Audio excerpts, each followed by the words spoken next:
Now what we're looking at in film is with the advent of the internet and the attempts at DRM, which is digital rights management. In other words, the attempt to limit and restrict the use of content in order to preserve copyright, which has failed.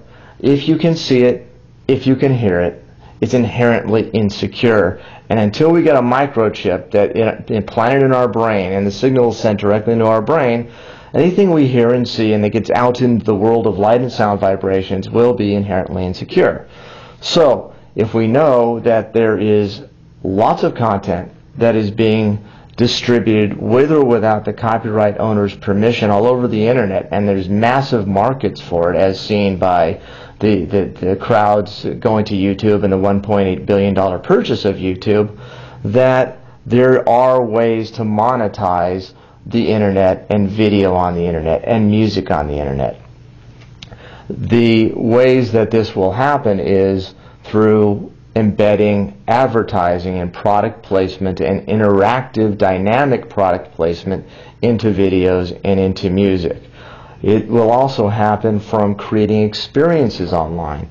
One of the problems we face now that anybody with a camera and Final Cut Pro can become a producer, distributor of content is that we're seeing an overload of content. So by creating filtering mechanisms, by creating environments where people are matched by content, by delivering relevant content with relevant products and relevant advertisers to the viewers that are dynamically created, is going to be a massive boom in the new way that media is actually monetized. By virtue of what YouTube sold for, which is $1.8 billion, you could say that YouTube was a huge success. Now, how much money that is being generated on YouTube in advertising, I don't know, but I'm sure that Google will find ways to monetize YouTube and all of its viewers. I personally like some of the things happening with Rever, which actually shares the advertising revenue with the video producers, and they don't ask for an exclusive. So what happens then is that many of those videos still end up on YouTube, and people go to YouTube because they can find whatever they want. And I think that may be the fundamental mistake of Rever. So I think it's a potentially successful model, but you have to create more of an environment and more of an experience. The other thing I think that is going to be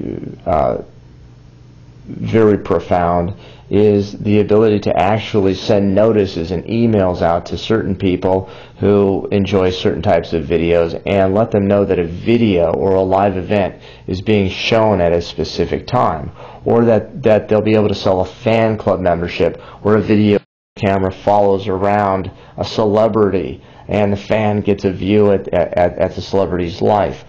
Celebrities and their producers can also then bid to get close. So the new real estate might be, do they get to go to the backstage at the concert?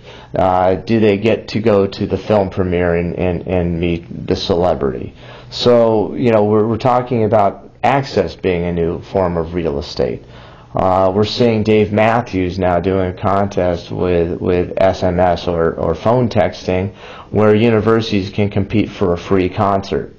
So that, you know, what we're seeing is new creative ideas in ways in which music artists and filmmakers can monetize their media. So what happens then many times is that live events are sponsored by people who want their brand widely distributed. And so looking at the value of content generally, the value of content declines over time. For example, let's take a look at any sporting event. When that event is happening, the value is very high, and you see HBO, for instance, capitalizing on their fights in UFC.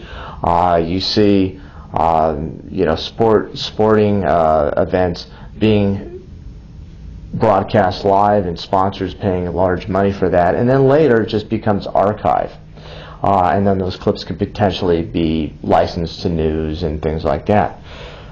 But what is going to happen is, for those fans that want the best of compilations, now you can start inserting in video, in film, in live events, advertising links that will spawn dynamic ads that then can continue as people watch those archives, and as the declining value of that media takes hold, they will still be able to derive value through the sponsorship and advertising. Now, dynamic ads are those that are created in real time.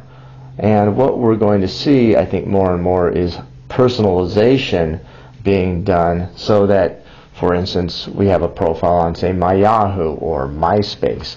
And what happens, that profile says, you know, gee, Mark's a healthy guy, he's into renewable energy, he loves playing music and surfing and traveling to the Far East.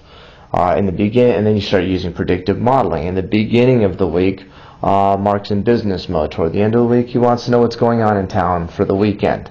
He likes trying new restaurants. So that becomes my profile, and now as I'm watching media, rather than having this fuzzy logic that Nielsen uses of, we think this music or this film appeals to this demographic, and trying to somewhat guess at who's watching. Now we know exactly who's watching. We know exactly who's listening, and we therefore can connect them with the things they're interested in, which therefore means that they're going to welcome the ad and link that ad with positive feelings, while doing the advertiser the greatest service of minimizing their waste. So having the dynamic ads allows us to be able to create ads on the fly within the media directed at the consumer who's actually watching or listening. What we will see happening in the future, as the convergence between internet, television, and film becomes really completely one experience, is that while we're watching a movie, say on TV, on our internet and interactive TV, is we say, wow, that's a really beautiful place where Lord of the Rings is shot. I wonder where that is. And you hit the information button, and the movie slides over, and it says, you know, this scene was shot in the Remarkables Mountains in New Zealand. If you're interested in learning more, click here. If you're interested in taking a trip, click there. If you're interested in photographs of the Remarkables, click here. And what you can do then is you can start selling trips relevant to that information. If somebody likes a jacket or a car, or wonders, you know, who does the actress's hair, you know, what brand of wine that somebody's drinking in a certain scene, you know, who the name of the actor or actress is. All of these things then can be interactively embedded into the production. And you know, what's interesting is don't quote me on this, but I believe that the film industry right now is about an $8 billion a year industry. And there's been some market research that shows that product placement will be a $5 billion a year industry by 2010.